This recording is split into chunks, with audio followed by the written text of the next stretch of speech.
நேயர்கள் அனைவருக்கும் வணக்கம். வெண்முரசு சொல்வளர்காடு அத்தியாயம் 3.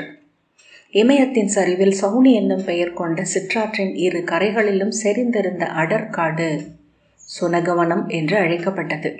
ஒரு காலத்தில் அங்கே மதமெழுந்த பெருங்கோட்டு களிறுகளை கூட படை சூழ்கை அமைத்து தாக்கி கொன்றுண்ணும் காட்டு நாய்கள் குலங்களாக செறிந்திருந்தன. தேர்ந்த வேட்டைக்காரர்களும் அதற்குள் செல்ல அஞ்சினர். பகலிலும் இரவிலும் அக்காடே நாய் என குறைத்து கொண்டிருந்தமையால் அப்பெயர் பெற்றது.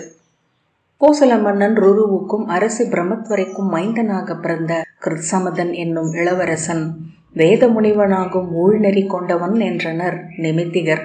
எனவே அவனை பிறந்த நாள் முதல் நால்வேதத்தின் ஒரு சொல்லும் செவியில் விழாது வளர்த்தார் ருரு மன்னர்.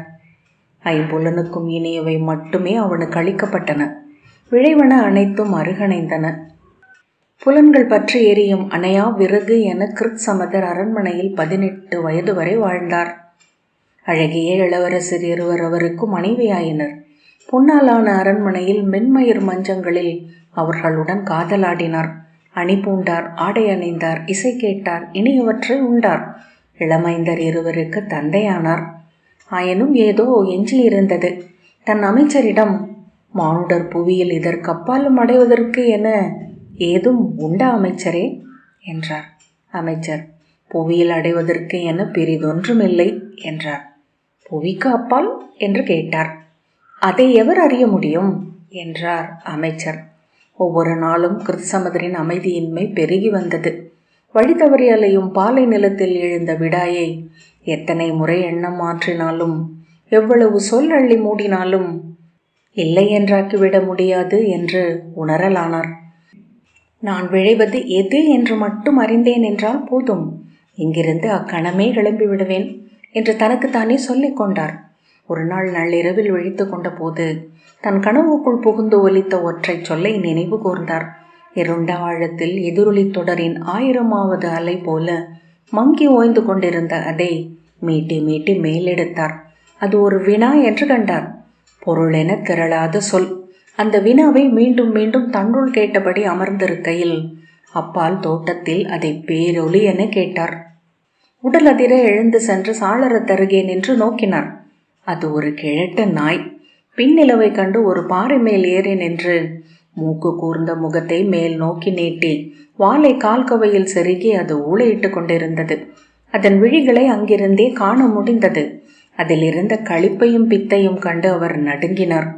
கிருத்சமதர் அன்று விடுவதற்குள்ளாகவே தன் இரு துணைவியரையும் கால்களை தொட்டு சென்னி சூடி வணங்கிவிட்டு கிளம்பினார். தன்னந்தனியாக நகர்த்தெருவில் நடந்து கோட்டையை விட்டு அகன்றார். மரவுரி அணிந்து இறந்துண்டு நாட்டை நடந்து நீங்கினார். 12 நாடுகளை கடந்து அவர் இமயமலை காட்டை வந்தடைந்தார். அவருக்கென அமைக்கப்பட்டிருந்த இடம் சுனகம். அவர் அக்காட்டின் எல்லையென அமைந்த சவுனி ஆற்றின் கரையை வந்தடைந்து நீர் அள்ளி பருகி கொண்டிருந்த போது அக்காடு தன்னுள் எழுந்த வினாவை ஓங்கி ஒலித்து கொண்டிருப்பதை கேட்டார். மரவுரியை களைந்துவிட்டு அக்காட்டுக்குள் நுழைந்து உள்ளே சென்றார். சினந்த விழிகளுடன் பெருங்குரலில் குறைத்தபடி அவரை நோக்கி வந்தன நாய்கள். அவர் தன் இரு கால்களிலும் கைகளை ஊன்றி முன்னால் குனிந்து உரத்த குரலில் தன் வினாவை எழுப்பினார். முன்னடத்தி வந்த கடுவன் திகைத்து பின் மெல்ல வாள் தாழ்த்தி முகம் மண்ணோடு சேர்த்து முனகியது.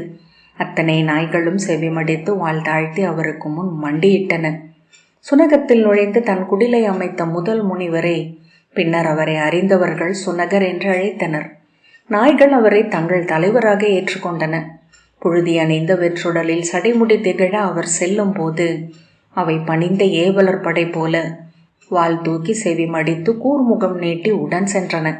அவரது ஓலை குடிலுக்கு வெளியே எந்நேரமும் அவை காவல் நின்றன. சிறு ஓசை கேட்டாலும் செவி கூர்ந்து மூங்கில் உரசும் ஒலியில் உருமியபடி எழுந்து ஏன் என்று வினவின. அக்காட்டில் இருந்த நாய்கள் சொல்லென திரட்டி வைத்திருந்த வேதத்தை சுனகர் பெற்றுக்கொண்டார். நாய் வேதத்தில் இருந்து மானுட வேதத்தை அவர் மீட்டி பிரித்தெடுத்தார். வேதம் என்பது அனைத்தையும் பற்ற வைக்கும் வல்லமை கொண்ட சொல் மட்டுமே என்று அவர் அறிந்தார். சொல் எரியும் ஒளியில் கண்டடைவதெல்லாம் வேத பொருளே என்றார். அவர் அறிந்தது தெளிந்ததும் அதை பகிர மாணவன் தேடி வந்தான். தனித்து பசித்து தேடி அலைந்து தன்னிடம் வந்து சேர்ந்த இளமானவனை சுனகர் தன் மைந்தனாகவும் நீர் தொட்டு ஏற்றுக்கொண்டார். அவரிடமிருந்து வேதங்களை சொல்லென்றும் பொருளென்றும் அவர் கற்றறிந்தார். சௌனகர் என்று அவர் பின்னாளில் வேதமை பொருள் நவின்ற பெரும் படிவராக அறியப்படலானார். வேத பொருள் அமைத்து சௌனகர் அமைத்த முறைமை சௌனக மரபு என்றாயிற்று. அவரது நெறிகளும் விளக்கங்களும் பிராமணங்களாகவும் ஆரண்யகங்களாகவும் அவரது மாணவர்களால் அமைக்கப்பட்டன. அவர் சொல்லி மாணவர் எழுதிய நூல்களாகிய ரிக்வேத அனுக்கிரமணி, ரிக் பிரதிசாக்கியம் என்பவை 12 வேத கல்வி நிலைகளில் பயிலப்பட்டன. சௌனகரின் மாணவர் ஆஸ்வலாயனரின் காலகட்டத்தில் சௌனக குருமுறை 12 கிளைகளாக பரவியது. வேத பொருளாயும் கல்வி நிலைகளில் சௌனகமே முதன்மையானதும் முந்தையதும் என்று ஏற்றுக்கொள்ளப்பட்டது. அரசகுடி பிறந்த உக்ரவசு ஆஸ்வலாயனரின் மாணவராக ஆகி காத்தியாயனர் என்னும் பெயர் கொண்டார். தர்மவிருத்தர், சதஹோத்திரர், சௌனகர், காத்தியாயனர், ஆஸ்வலாயனர், சொனகர், சுபோத்தியர், சுசரிதர், தர்மஹோத்திரர் என அந்த ஆசிரியர் நிறை நீண்டது. மாலை வெயில் சிவக்க தொடங்கிய நேரத்தில்தான் தருமனும் திரௌபதியும் தம்பியரும் சௌனக காட்டின் எல்லைக்குள் நுழைந்தனர். அவர்களுடன் அமைச்சர் சௌனகரும் தலைமை வைதிகர் தௌமியரும் 12 ஏவலரும் 12 படை வீரர்களும் உடன் வந்தனர். அவர்கள் காட்டை நெருங்கிய போதே நாய்களின் ஓசை கேட்டுக்கொண்டே இருந்தது. குறைக்கும் காடு என அதை அவர்கள் முன்னரே அறிந்திருந்தனர். சௌனகத்தின் எல்லையென அமைந்த நீலிமையின் கரையில் முதன்மை மாணவர் பிரதீபர் 12 துணைவருடன் அவர்களுக்காக காத்து நின்றிருந்தார். அவரை சூழ்ந்து 100 நாய்கள் நிமிர்ந்த தலையுடன் ஒலி கேட்டு கூட்டி முன்கவித்த செவிகளும் ஈரமூக்கும் நீட்டிய வாளுமாக நின்றன. பாண்டவர்கள் எல்லை கடந்ததும் முதல் நாய் மெல்ல முனக மற்ற நாய்கள் உரத்த குரலில் முகமன் உரைத்தன. நாய்கள் முன்னால் விரைந்தோட பிரதீபரும் பிறரும் பாண்டவர்களை நோக்கி சென்றனர். தலைமை நாய் தரையில் மூக்குத்தொட பணிந்து தருமனை வரவேற்றது. 5 கான்மங்கலங்கள் கொண்ட மரத்தாளத்தை காட்டி முகமன் உரைத்து பிரதீபர் இந்திரபிரஸ்தத்தின் அரசரை சௌனகத்திற்குள் வரவேற்றார். வேதம் முழங்க அவரை வழிகாட்டி அழைத்து சென்றார். நாய்கள் சூழ்ந்து வர அவர்கள் சௌனக காட்டுக்குள் சென்றனர். சிவந்த கொடி போல வளைந்து பசும் புல்வெளியினூடாக சென்ற ஒற்றையடி பாதையில் தருமன் தலை குனிந்தபடி நடந்தார். அவருக்கு பின்னால் மர உரி ஆடையால் முகம் மறைத்து எவர் வழிகளையும் நோக்காதவளாக திரௌபதி நடந்தாள். நிமிர்ந்த தலையுடன் பெருங்கைகளை வீசியபடி வந்த பீமன் இரு பக்கமும் அடர்ந்திருந்த மரக்கூட்டங்களின் மேல் கூடனையும் ஒலி எழுப்பி பறந்து அமைந்து எழுந்து கொண்டிருந்த பறவை கூட்டங்களை நோக்கி மெல்ல முகம் மலர்ந்தான். உளம் எழுந்து அங்கில்லாதவனாக உணர்ந்த போது அவன் உடல் நெகிழ்ந்து தோள்களில் மெல்லிய துள்ளல் தோன்றியது. எக்கணமும் குரங்கு போல பாய்ந்து மரக்கிளைகளில் தொற்றி அவன் மேலேறக்கூடும் என்று எண்ணிய அர்ஜுனன் புன்னகையுடன் திரும்பி இளையோரை பார்த்தான். அவன் நோக்கிலேயே எண்ணத்தை புரிந்து கொண்ட அவர்கள் இதழ் விரிய புன்னகை செய்தனர். சௌனக வேத மையம் நீலிமை சிறு ஊற்றென தோன்றும் மலையடிவாரத்தில் இருந்தது. 308 மாணவர்களும் 46 ஆசிரியர்களும் கொண்ட அந்த தொன்மையான கல்வி சாலையின் மையக்குடில் புல் சரிந்த சிறு குன்றென அந்தியொளியில் பொன்னிறத்தில் எழுந்து நின்றது. அதன் பின்புறம் பிறை வடிவில் 60 மாணாக்கர் குடில்கள் சூழ்ந்திருந்தன. பெருங்குடிலுக்கு முன்புறம் வேள்வி முற்றமும் அதற்கு அப்பால் நேள் சதுர வடிவான வேள்வி சாலையும் இருந்தன. மாணவர் குடில்களுக்கு பின்னால் இருந்த குறுங்காட்டுக்குள் ஆநிலைகள் அமைந்திருந்தன. காட்டு மரங்களை முள் மூங்கில்களால் கட்டி இணைத்து ஆநிலைகளை சுற்றி வேலி அமைத்திருந்தனர். 4 மூலைகளிலும் பெருமரங்களின் மேல் ஆனிரை காக்கும் ஏறு மாடங்களில் முரசுகளுடன் இளமானவர் அமர்ந்திருந்தனர். அவர்களின் வருகையை காட்டுப்பறவைகள் தொலைவிலேயே அறிவித்தன. அவர்களுக்கு முன்னால் மரக்கிளைகளில் பாய்ந்து சென்ற கருங்குரங்கு கூட்டம் கட்டியம் உரைத்தது. அவர்கள் மூங்கில் வேலியை கடந்ததும் முரசுகள் முழங்கத் தொடங்கின. கல்வி நிலையின் தலைவராக அமைந்த 12வது காத்தியாயனர் தன் முதன்மை மாணவர் 7 தொடர மையக்குடிலில் இருந்து இறங்கி வேள்வி முற்றத்தில் நின்று அவர்களை எதிர்கொண்டார். வேதமங்கலத்துடன் கல்வி நிலைக்குள் புகுந்த தருமன் குனிந்து அந்த மண்ணை தொட்டு தன் சென்னியில் அணிந்து வணங்கினர். கூப்பிய கைகளுடன் அவர்கள் நடந்து சென்று மகா சௌனகரான காத்தியாயனரை அணுகி அவர் கால்களை தொட்டு வணங்கினர். வேந்தனென புவி ஆளுக, அறம்புறந்து விண்புகுக, குடி வளர்ந்து காலத்தை வெல்க என்று காத்தியாயனர் தருமனை வாழ்த்தினார். விழிமணிகள் என கூழாங்கற்கள் பரவிய சரிவில் சிற்றலைகளில் அந்தியொளி அலைய ஒழுகிய நீலிமையில் இறங்கி அவர்கள் உடல் தூய்மை செய்தனர். அவர்களை அடுமுனை குடிலுக்குள் அழைத்து சென்று மென் மரத்தாலான மனைகளில் அமரச் செய்தனர். அனலில் சுட்ட கிழங்கும் அப்பங்களும் தேன் கலந்த இந்நீரும் அளித்தனர். அவர்கள் உணவுண்டு கொண்டிருக்கையில் வெளியே அந்தி பொழுதின் அனல் புறத்தலுக்கான அழைப்பு எழுந்தது.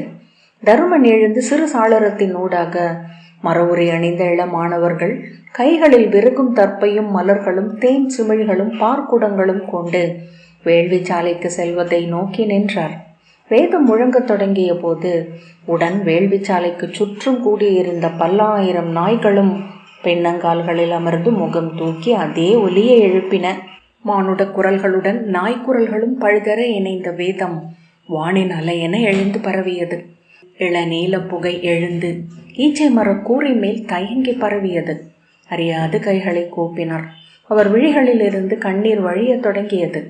வேள்வி முடித்து காத்தியாயனர் மைய குடிலில் வந்து அமர்ந்தார். சூழ்ந்திருந்த குடில்கள் அனைத்திலும் விளக்குகள் எரிய அப்பகுதி விண்மீன் பரப்பென ஆயிற்று. ஆநிலைகளை சுற்றி மரங்களில் கட்டப்பட்ட பந்தங்களில் அரக்கும் எண்ணெயும் உண்ட சுடர் எழுந்தாடியது. வானிலிருந்து பொழிந்த பனி செவ்வொளியை பொடி போல சூடி இளம் பட்டு திரை போல அசைந்தது. 5 இளமாணாக்கர்கள் நெய் விளக்குகளை ஒவ்வொன்றாக சுடர் சூடச் செய்தனர். இதழ் எழுந்த அகல்களின் ஒளியில் பொன் மூங்கில் தூண்களின் வளைவுகளும் சுடர் கொண்டன. நிழல்கள் எழுந்து நாகங்களாகி கூரை மேல் வளைந்து படம் எடுத்தன. வட்ட வடிவமான மைய குடிலுக்குள் மையத்தில் மங்கள பொருட்கள் வைக்கப்பட்ட மரத்தாளத்தில் 7 திரியிடப்பட்ட நிலை விளக்கு எரிந்தது. இரு பக்கமும் 5 சுடர் எரிந்த கல் விளக்குகள் நடுவே உயர்ந்த மரப்பீடத்தில் இட்ட புலித்தோல் இருக்கையில் காத்தியாயனர் அமர்ந்தார். தருமனின் இரு பக்கமும் பீமனும் அர்ஜுனனும் அமர்ந்தனர். பின்னால் திரௌபதி அவர் நிழலில் தன்னை முழுமையாக மறைத்து கொண்டு அமர்ந்தாள். அகுலனும் சகதேவனும் சுவர் அருகே அமர்ந்தனர். மாணவர்கள் ஒவ்வொருவராக மர உரி அசையும் ஒலி மட்டுமே கேட்க மெல்ல வந்து அவர்களுக்குரிய புல்லிருக்கைகளில் அமர்ந்தனர். அவர்களின் உடலின் வெம்மை காற்றில் நிறைந்தது. தேன் கலந்த இந்நீரும் கிழங்கும் அவர்களுக்கு அளிக்கப்பட்டன. அமைச்சர் சௌனகர் காத்தியாயனரை வணங்கி, முதன்மை ஆசிரியரே, அஸ்தினபுரியில் நிகழ்ந்தவற்றை தாங்களும் சற்று அறிந்திருப்பீர்கள். நகர் நீங்கி இவர்கள் காணேங்க முற்பட்ட போது என் ஆசிரியர் குடிக்கொள்ளும் தொன்மையான சௌனகமே என் உள்ளத்தில் எழுந்தது. நாடும் புகழும் எழுந்து துயர் கொண்டு வந்திருக்கும் அரசருக்குரிய நன்மொழிகளை இங்கே பெற முடியும் என்று அழைத்து வந்தேன் என்றார். தொல்புகழ் சௌனகரின் மண்ணை சென்னி சூடும் பேறு பெற்றேன். தங்கள் மொழிகளை உள்ளம் சூட விழைகிறேன் என்றார் தருமன்.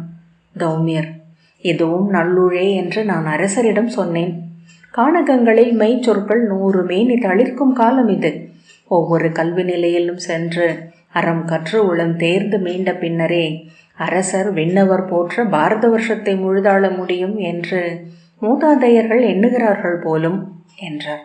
வேதம் வளர்ந்த கானகங்களில் சௌனகம் மூத்ததும் முதன்மையானதும் ஆகும். காலத்தை அறியாத வடக்குமலை உச்சிகளைப் போல இங்கே மாறாது வாழ்கிறது வேதமை பொருள் என்று அறிந்திருக்கிறேன். அது எங்கள் அரசருக்கு கைகூடுக. காத்தியாயனர் புன்னகையுடன், ஊழின் வழிகளை பற்றி ஒருபோதும் உள்ளி சொல்லாடலாகாது என்பதே மூதாதையர் கூற்று என்றார். அங்கு நிகழ்ந்தவை வேறு முறையில் நிகழ முடியாதவை என்று உணரும் அடக்கம் இருந்தால் மட்டுமே அவை அளித்த துயரத்தை கடக்க முடியும். ஒரு சிறு இறகு காற்றில் பறந்தலைவதை காணுங்கள். அது தேரும் திசையும் சென்றமரும் இடமும் முடிவிலா விசும்பால் முடிவு செய்யப்படுபவை என்று அறிவீர்களா? பெருங்கடல்களை ஊதி பறக்க வைக்கும் வெறுமை பெருக்கே அந்த சிறு தூவலையும் அலைக்கழிக்கின்றது என்றால் வியப்பு கொள்ளாதிருப்பீர்களா? ஆம் என்றால் மட்டுமே துயரை கடக்க முடியும் என்று அறிக. அரசே, இப்புவியில் கோரப்படாத எதுவும் அளிக்கப்படுவது இல்லை, விழையப்படாத எதுவும் அணுகுவதும் இல்லை. இன்பங்களையே மானுட உள்ளம் கோருகிறது என்றும் நன்மையையே அது விழைகிறது என்றும் எண்ணுவது போல் மடமை பெரிதில்லை. மானுட உள்ளம் மகிழ்ச்சி என்னும் ஆழத்தால் ஆனது. ஆனால் ஆணவம் என்னும் அலைகளால் மூடப்பட்டுள்ளது. முனிவராயினும் சான்றோராயினும் மானுடர் கோருவது மகிழ்ச்சியை அல்ல, ஆணவ நிறைவை மட்டுமே. அவர்கள் தாம் அறியாது விழைவது கருக்கே எழுந்து நிற்பதைத்தான். ஒவ்வொரு கணமும் உங்களுக்குள் ஓடிக்கொண்டிருக்கும் சொற்பெருக்கை நோக்குக. அது வேண்டுவதுதான் என்ன?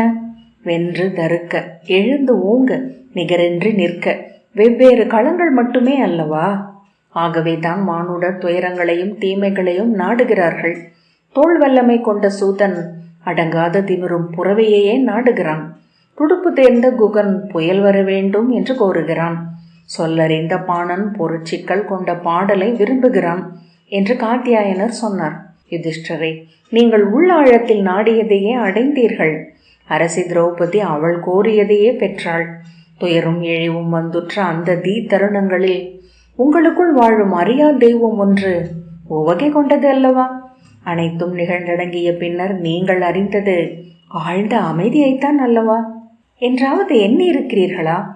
உவகை பெருக்கிற்கு பின் ஏன் உள்ளம் நிறைவில்லாது ஏங்குகிறது என்று, துயர் முற்றி கனிந்த பின் ஏன் உள்ளம் அடங்கி அலை அழிந்ததாகிறது என்று, எந்த தெய்வங்களின் சூதாட்டக்களம் மானுட உள்ளம்? காத்தியாயனர் கேட்டார். தலை குனிந்து தருமன் பெருமூச்சு விட்டார். நன்று, இதோ இழப்பும் இழிவும் மானுட வாழ்க்கையை நிறைவு கொள்ளச் செய்கின்றன. தேனை இனிப்பாக்குவது நாவில் இருக்கும் எச்சிலின் இயல்பான கசப்பே. நீங்கள் தேடிச் செல்லும் களங்கள் திறந்திருக்கின்றன. வென்று மேல் எழுக, ஆணவம் நிறைந்து அமைக. அவை ஆழ்ந்த அமைதியில் இருந்தது. வெளியே ஏதோ பறவையின் குக்குறுகள் ஒலி கேட்டது. மிக தொலைவில் என ஆநிலையில் நின்றிருந்த பசுக்களின் குழம்பு மிதிப்படுவதும் காதுகள் அடிபடுவதும் கேட்டன. தர்மன் மீண்டும் ஒரு பெரும் மூச்சு விட்டு மெல்ல அசைந்து விழி தூக்காது, நான் ஒரு சொல்லையும் மறுக்க மாட்டேன் ஆசிரியரே. அவையில் அனைத்தும் நிகழ்ந்து முடிந்த போது சேய் தேங்கி வலித்த உருப்பொன்றை வெட்டி வீசிய நிம்மதியையே அடைந்தேன். அவை நின்ற அத்தனை பேராலும் வெறுக்கப்பட்ட போதும், என் உடன்குருதியினர் வசைச்சொல் கூவி பழித்த போதும், ஆம் ஆம் என்று என் அகம் நின்று ததும்பியது. இன்னும் துயர் வந்து உருக, இன்னமும் சிறுமை வந்து சேர்க, மேலும் மேலும் இழிவு கொண்டு நான் சிறுத்து நிலம் படிய விழைந்தேன். அது ஒரு ஈடு வைப்பு போல, ஒரு கழுவாய் போல என்று தருமன் சொன்னார். அறச்செல்வன் என்று என்னை கொண்டாடிய அவையினர் என் சரிவை கண்டு மகிழ்ந்து நிறைவதை கண்டேன். மறு எண்ணமற்ற பணிவுடன் என்னை தந்தையென வணங்கிய என் இளையோர் சீரும் சொல்லுடன் எதிர் எழுந்து நிற்பதை கண்டேன். அவர்களுக்குள் இருந்ததுதான் அதுவும். அந்த சிறு நஞ்சு உமிழப்பட்டு அவர்கள் விடுதலை அடைந்தனர். இனி அவர்கள் என்னை முழுமையாக மதிக்கவும் உளம் கரைந்து விரும்பவும் எந்த தடையும் இல்லை. புன்னகையுடன் அவர் தொடர்ந்தார். அத்துடன் அவையெல்லாம் என் தகுதிக்கு அளிக்கப்படும் இயல்பான மதிப்புகள் என்னும் மயக்கத்திலிருந்து நானும் விடுதலை பெற்றேன். இவை அனைத்தும் சூழலும் தருணமும் அமைக்கும் உளநிலைகள் மட்டுமே. இவற்றுக்கு அப்பால் எங்கோ மானுட உள்ளம் இயல்பாக தன்னை நிகழ்த்தி கொள்கிறது. நிகழ்ந்த பின் நோக்கி வியக்கிறது. பெருமூச்சுடன் அவர் தலை குனிந்தார். அனைத்துக்கும் மேலாக நான் என்னை அறிந்தேன். அறத்தை கற்பதும் பேசுவதும் எளிது, கடைப்பிடிப்பது கடினம் என்று உணர்ந்தேன். என் எல்லைகளை நான் கண்டு கொண்டேன். நான் நல்லவன் என்று கொண்டிருந்த ஆணவம் அழிந்தது. என்னை தலைத்திருந்த பெருந்தலை அருந்து விடுதலை கொண்டேன். அத்தியாயினர், ஒவ்வொரு விசைக்கும் நிகரான மறுவிசை எழுவதாகவே இப்புடவி உள்ளது. தேர் சிற்பிகளுக்கு அது தெரியும்.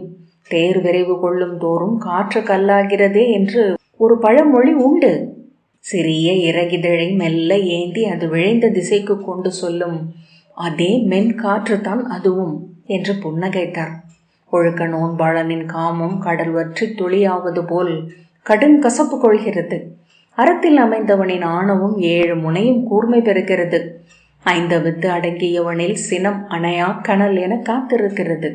அரசே, தவம் செய்பவனை நோக்கியே மாறன் 5 படைகளுடன் வருகிறான். 2 தெய்வங்கள் விழியொளிர வந்து சூழ்கின்றன. இந்திரனின் படைகள் அவன் மீதே ஏவப்படுகின்றன. அரசர் சொன்னதை நானும் என் விழிகளாலேயே கண்டேன் என்று தௌமியர் சொன்னார். அவை கலைந்ததுமே 3 இளைய தம்பியரும் ஓடி வந்து அரசரின் கால்களில் விழுந்து கண்ணீர் விட்டனர். அவர் அவர்களை அள்ளி தூக்கி தன் மார்போடு அணைத்து கொண்டார். விம்மி எழுதபடி பார்த்தன் சொன்னதை நான் கேட்டேன். இவ்வண்ணம் எப்படி நடந்தது என்றே அறியேன் மூத்தவரே. இந்த களத்தை நாம் அறியா தெய்வங்கள் எடுத்துக்கொண்டன. நாம் எண்ணத்தின் இறுதி ஆழத்திலும் உணராத சொற்களை நம் நாவில் அமைத்தன. தங்கள் முடிவில்லாத அன்பால் இந்த பெரும் பிழையையும் பொறுத்தருளுங்கள் என்றார். அவரை தோள் வளைத்து தழுவி, நீ ஒரு சொல்லும் பிழை சொல்லவில்லை இளையோனே. என் உள்ளமே பிரிந்து நின்று என்னை நோக்கி சொன்னதாகவே அவற்றை நான் கேட்டேன். நானே நீங்கள் ஐவரும் என்றார். அதை கேட்டு நின்ற நான் அழுதேன். நகுலன் அரசரின் தோளில் தலை சாய்த்து அழுதபடி, நடந்தவை என்ன என்று மீள எண்ணவே நெஞ்சு கூடவில்லை மூத்தவரே. இப்படி நிகழலாகுமா? இது கனவில்லை என்று கொள்வதெப்படி என்றே பதைப்பு எழுகிறது. சகதேவன்: நிகழப்போவதை எண்ணி நான் உருகி கொண்டிருக்கிறேன் தந்தையே. இங்குரைக்கப்பட்ட ஒவ்வொரு சொல்லும் மானுடத்தை பிளந்து ஒலிக்கும் ஊழின் முழக்கம் என நான் அறிவேன். நான் காண்பது குருதி பெருகும் பேரழிவை மட்டுமே. அவரை தழுவி, இப்போது அறிந்தோம் நாம் ஒவ்வொருவரும் எத்தனை சிறியோர் என்று. அதுவே இத்தருணம் நமக்கு அளித்த நற்கொடை. இனி நமக்கு ஆணவங்கள் இல்லை, தன்மயக்கங்களும் இல்லை. இது பெருஞ்சுழல் காற்று, நாம் சருகுகள். நம்மால் இயன்றவரை நன்று சூழ்வோம், நடப்பது தொடர்க என்று அரசர் சொன்னார். அத்தருணத்திலும் அவரது நிகர்நிலையை எண்ணி நான் உளம் விம்மினேன் என்றார் தௌமியர். அப்பால் திரும்பி நின்றிருந்த பீமனை நோக்கி அரசர் விரித்த கைகளுடன் செல்வதைக் கண்டு அவையினர் அறியாது நெஞ்சை தொட்டு விம்மி விட்டனர். இளையோனை அணுகி தோள்களை தொட்டு சொல் எடுப்பதற்குள்ளாகவே அவர் திரும்பி தமையன் கால்களில் படிந்து உரத்த குரலில், என் நாவை அறுத்து வீச வேண்டும் மூத்தவரே, என் தலை உடைந்து சிதற வேண்டும். அதைத்தான் எண்ணிக்கொண்டிருந்தேன், பிற எதுவும் பிழை ஈடல்ல என்று கூவினார். அரசர் அவரை அணைத்தபடி, நம் ஐவரில் என் வழியாகவே எந்தை பேசுகிறார் என்று எண்ணி இருந்தேன். இல்லை இளையோனே, அவர் தேர்வது உன்னாவை, நமது உளச்சான்று நீயே. என்றும் உன்னா இவ்வண்ணமே ஒலிக்கட்டும் என்றார் என்று தௌமியர் சொன்னார். அவையினர் கண்ணீருடன் அரற்றியபடி அரசரையும் தம்பியரையும் சூழ்வதைக் கண்ட நான் சௌனகரிடம் அவர்களை உள்ளே அழைத்துச் செல்வோம் என்றேன். அவர் காவல் வீரர்களுக்கு ஆணையிட அவர்கள் அவரையும் இளையோரையும் சூழ்ந்து காத்து அரண்மனைக்குள் கொண்டு சென்றனர். அவை அமர்ந்திருந்த மூத்த குடிகளும் வணிகரும் வீரரும் பெரும் இழப்பொன்றின் முன் சித்தம் உறைந்தவர்கள் போல் இருந்தனர். நிகரற்ற இழி ஒன்றை அடைந்த பின் சற்றே உளம் தேறிய அமைதியையும் சிலர் காட்டினர். ஒருவர் விழிகளை ஒருவர் நோக்காது ஒரு சொல்லும் எடுக்க ஒண்ணாது அவர்கள் ஒவ்வொருவரும் முழு தனிமையில் இருந்தனர். பலர் விழிகளிலிருந்து கண்ணீர் அவர்களை அறியாது ஊறி வழிந்து கொண்டிருந்ததை கண்டேன். தொண்டைகள் தீட்டப்படும் செருமலும் அறியாதெழும் விம்மலும் மூக்குறிஞ்சும் புலிகளும் மட்டுமே அவையில் நிறைந்திருந்தன. அவை அமர்ந்திருந்த அஸ்தினபுரியின் அரசர் உடல் பன்மடங்கு எடை கொண்டவர் போல மெல்ல எழுந்து தலை குனிந்து தனித்து உள்ளே சென்றார். சகுனியையும் கணிகரையும் காந்தார வீரர்கள் காத்து உள்ளே கொண்டு சென்றனர். தலை கவிழ்ந்தவர்களாக பீஷ்மரும் கிருபரும் துரோணரும் தங்கள் மாணவர்களுடன் அவை நீங்கினர். துச்சாதனனை என் விழிகள் தேடின. கௌரவர்கள் அவரை உள்ளே விட்டு உடல் சூழ்ந்து ஒற்றை கரும்பெருக்கென ஆகி அவை அகன்றனர். விதுரர் அப்போதும் மீளாதவராக அவை பீடத்திலேயே அமர்ந்திருந்தார். குண்டாசி பீடத்தில் சரிந்து வாய் திறந்து தொண்டை முழை அதிர துயில் கொண்டிருந்தார். விகர்ணன் இரு கைகளையும் விரித்து கண்ணீர் விட்டு அழுதபடி அரசரை நோக்கி வந்து வீரர்களால் தடுக்கப்பட்டு நின்று, அரசே, இந்திரபிரஸ்தத்திற்கு அரசே, மூத்தவரே என்று கூவினார். அப்பால் சுவர் அருகே யுயுத்சு கண்ணீர் வழிய சாய்ந்து நிலம் நோக்கி நின்றிருந்தார். அந்த அவையின் காட்சியை, ஒவ்வொரு பொருளையும் ஒவ்வொரு முகத்தையும் கணம் கணம் என நான் நினைவில் மீட்க முடியும். தௌமியர் சொல்லி முடித்து பெரும் மூச்சு விட்டார். காத்தியாயனர் அவை நோக்கி, அறம் என்னும் சொல்லின் ஒவ்வொரு அசையையும் ஒலியையும் பிரித்து தனித்தெடுத்து ஆராய உகந்த தருணம் அன்று அவை நிகழ்ந்தது. நாம் அறிந்த நூல்கள் அனைத்தையும் கொண்டு அதை புரிந்து கொண்டாக வேண்டும். அதை கடந்து செல்லும் நூல்களை நாம் இயற்றவும் கூடும் என்றார். திரும்பி சௌனகரிடம், அதன் ஒவ்வொரு கணத்தையும் இங்கே சொல்லுங்கள் அமைச்சரே, இங்குள்ளோர் கேட்கட்டும். இனி வரும் கொடிவழியினர் ஒரு நாளும் அதை மறவாதிருக்கட்டும். சொல்வளர்காடு 3வது அத்தியாயம் இத்துடன் நிறைவு பெற்றது.